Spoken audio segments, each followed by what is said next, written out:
Making home remedy juice for cough and cold. Let's go! So let's prepare lemon and ginger.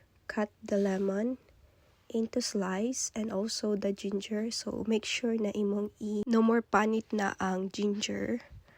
And then cut also. Tapos muna siya akong nakat.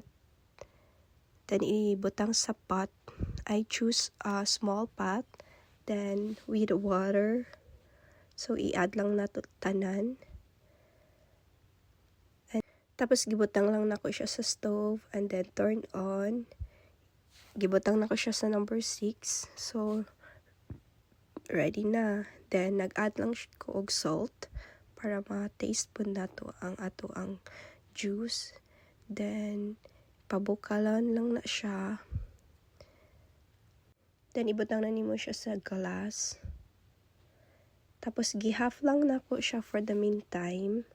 Tapos nag-add lang ko og half pod na cold water para dili pod kay siya hot. Iniinom na ko and taran! Nanatay lemon and ginger juice. So thank you for watching. See you on next video. Bye!